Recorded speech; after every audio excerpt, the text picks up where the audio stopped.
Hello everyone, आज है 23 जनवरी और आज इस वीडियो में हम बात करने जा रहे हैं आलोक इंडस्ट्रीज के बारे में। देखिए, आलोक इंडस्ट्रीज के शेयर में 5% की आज लोअर सर्किट लग गई। लोग बेचना भी चाह रहे होंगे तो भी नहीं बेच पाए होंगे आज।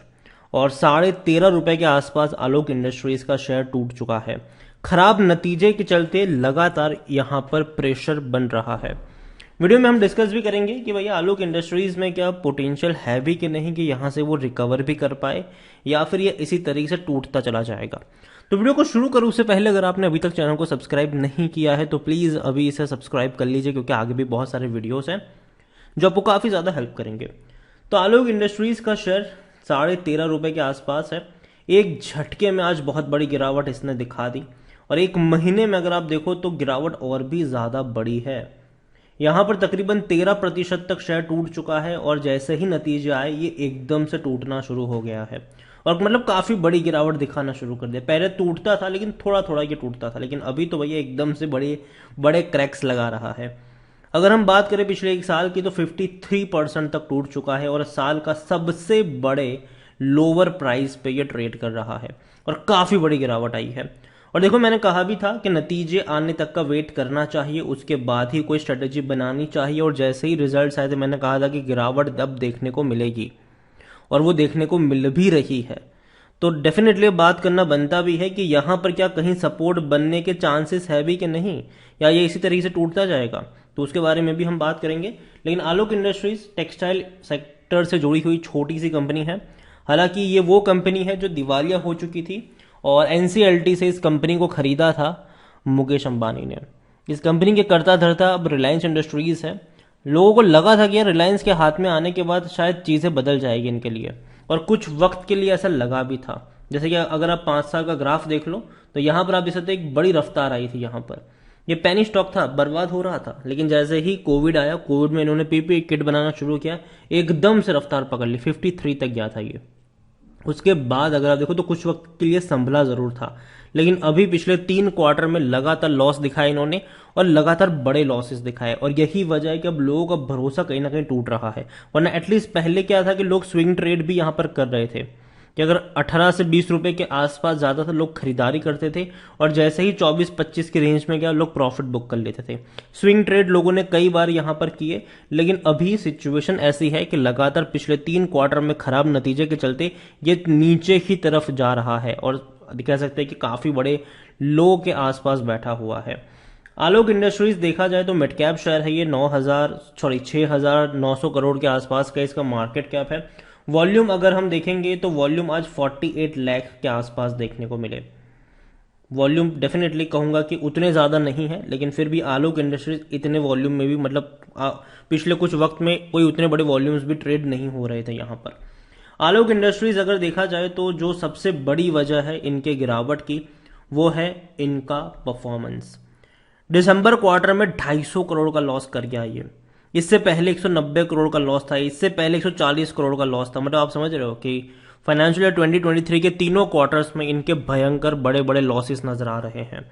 रेवेन्यू इनका 1,705 करोड़ का रहा है, जो कि इससे पहले के क्वार्टर में 1,698 करोड़ के आसपास का था। मतलब थोड़ा सा ही जंप है, लेकिन पिछले साल के दिसंबर में 2,130 करोड़ का रेवेन्यू था, तो उसके मुकाबले तो बहुत बड़ी गिरावट है। तो देखो, यहां पर एक चीज ये भी है कि रेवेन्यू में भी कोई उतना बड़ा एक्साइटमेंट नहीं है। जनरली अगर लॉस होता भी लेकिन रेवेन्यू में बहुत बड़ी तेजी होती तो शायद लोग थोड़ा सा एक्साइट हो भी जाते कि चलो यार कोई नहीं, अगले क्वार्टर में या फिर उसके बाद थोड़ा बहुत धीरे धीरे प्रॉफिट में आने की कोशिश करेगा। लेकिन दिक्कत यह है कि रेवेन्यू में भी कोई खासा इंप्रूवमेंट यहां पर देखने को नहीं मिल रहा है और ये एक कंसर्न है यहां पर कि एटलीस्ट रेवेन्यू तो इनके बढ़ते रहने चाहिए, लेकिन वो नहीं बढ़ रहा है। आलोक इंडस्ट्रीज में अगर आप देखो तो प्रमोटर के पास 75% की होल्डिंग है। प्रमोटर यहाँ पर कौन है? रिलायंस इंडस्ट्रीज है। यहाँ पर एक भी शेयर गिरवी नहीं है। डिविडेंड तो भूल ही जाओ कि ये आपको पे भी करेगा। इतना ही नहीं, according to Moneycontrol user 16% लोग कह रहे कि बेच दो, 84% लोग कह रहे खरीदारी करो। कंपनी को लेकर अगर हम देखेंगे तो आखिरी बार इनसाइडर ट्रांजेक्शन जो हुआ था वो 2020 में हुआ था। बड़े बड़े क्वांटिटी में बिकवालियां हुई थी तब। और इनके रेवेन्यू के ऊपर चलते हैं तो आप देख सकते हैं कि पहले टूट रहे थे। फाइनेंशियल ईयर 2020 में 3,328 करोड़ का रेवेन्यू रहा, फिर बाद में वो इंक्रीज हुआ बाद में अगेन वो इंक्रीज हुआ, तो लोगों को भरोसा हुआ कि यार यहाँ से धीरे धीरे एटलीस्ट अब ये और ऊपर की तरफ जाएगा। अभी इनका जो रेवेन्यू है वो 7,300 मतलब 7,000 करोड़ के आसपास ही नजर आ रहा है। उससे ऊपर जाने की उम्मीद थोड़ी सी कम नजर आ रही है। ठीक है, मतलब कि जो इंक्रीजिंग वाला रेवेन्यू का ग्राफ है वो उतना ज्यादा लोग एक्सपेक्ट नहीं कर रहे, क्योंकि अभी 1,700 करोड़ के रेवेन्यू की एवरेज नजर आ रही है। अगर इसी भी रफ्तार से बढ़ेंगे तो 7,000 करोड़ भी होना थोड़ा सा मुश्किल है इनके लिए। अगर बात करेंगे प्रॉफिट की, तो प्रॉफिट में तो थे ही नहीं है। 2021 में सबसे बड़ा लॉस था ये, 22 में भी 207 करोड़ का लॉस हुआ, लेकिन ये कम लॉस था। लेकिन 23 में क्या हो गया, पहले क्वार्टर में 140 करोड़, दूसरे क्वार्टर में 190 करोड़, तीसरे क्वार्टर में 250 करोड़, तो लॉस बढ़ रहा है। ठीक है, तो ये कहीं ना कहीं एक मेजर चीज है जो शेयर को तोड़ रही है, क्योंकि लगातार 3 क्वार्टर में परफॉर्मेंस नहीं हुआ है और ना ही रेवेन्यू में हमें उस तरीके का जंप देखने को मिला है, और ना ही ऐसी कोई अपडेट आई है आलोक इंडस्ट्रीज को लेकर कि कंपनी ये करेगी, कंपनी का ये विजन है, कंपनी का ये प्लान है। जनरली मैनेजमेंट जो होता है वो अपने फ्यूचर प्लान्स को लोगों के सामने रखता है, लेकिन आलोक इंडस्ट्रीज में वो देखने को अभी भी नहीं मिल रहा है, और यही वजह भी है कि अभी भी लोग भरोसा नहीं कर पा रहे हैं। और जो लॉक इन पीरियड भी है, कहीं ना कहीं मुकेश अंबानी ने इनको खरीदा जरूर था एनसीएलटी में, लेकिन वहां पे कंडीशन थी लॉक इन पीरियड की। अब लोग ये भी सोच रहे हैं कि शायद लॉक इन पीरियड खत्म होने के बाद ये डीलिस्ट भी हो सकता है। हालांकि अभी तक कोई इसकी ऑफिशियल अपडेट नहीं है, बस ये सब सिर्फ लोगों के अजम्पशंस है। अगेन अजम्पशन पे कभी ट्रेड नहीं करना चाहिए, क्योंकि अगर ऐसा होगा भी तो बहुत पहले हमें अपडेट मिल भी जाएगी उसकी। जहां तक बात करें परफॉर्मेंस की, तो बिल्कुल भी अच्छा परफॉर्मेंस नहीं है, और प्रॉफिटेबिलिटी की भी कोई खास गुंजाइश अभी नजर नहीं आ रही। ग्रोथ भी काफी कम है मार्केट के मुकाबले। होल्डिंग के बारे में देखें, शेयर होल्डिंग के बारे में देखें तो 75% की होल्डिंग है प्रमोटर के पास, 0.04 म्यूचुअल फंड, 0.39 डोमेस्टिक, एफआईएल्स के पास ज्यादा है 2.02%, वरना बाकी लोगों के पास बहुत कम है। और ज्यादातर होल्डिंग है रिटेल इन्वेस्टर के पास 16.66%, अदर पार्टीज के पास 5.90% की होल्डिंग है। देखो आलोक इंडस्ट्रीज, मैं मानता हूं कि मुकेश अंबानी जी के पास आने के बाद लग रहा था कि शायद इसका भविष्य बदल सकता है, लेकिन ऐसा हुआ नहीं। जब पीपी किट बनाना शुरू किया था कोविड में, तब भी लगा था कि यार शायद कुछ हो सकता है यहाँ पर, लेकिन ऐसा हुआ नहीं, और लगातार ये टूटता चला गया।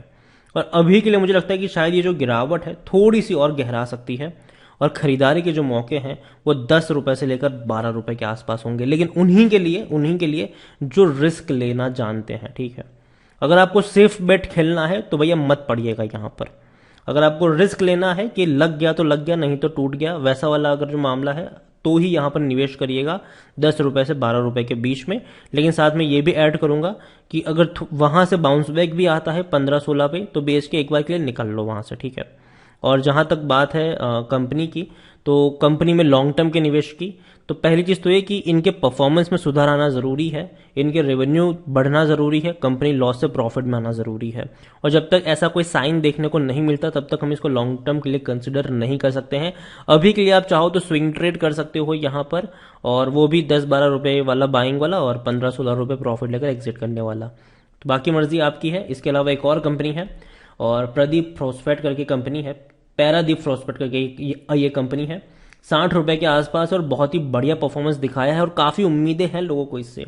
और अगर आप चाहते हैं कि मैं इसके ऊपर एक डिटेल वीडियो बनाऊं तो कमेंट में इसका नाम जरूर लिखेगा, जितनी ज्यादा कमेंट आएगी उतना जल्दी वीडियो भी आएगा। वीडियो को यहीं पे एंड करूंगा, पसंद आया हो तो लाइक कर, शेयर कर, चैनल पर अगर पहली बार आए तो प्लीज सब्सक्राइब करें।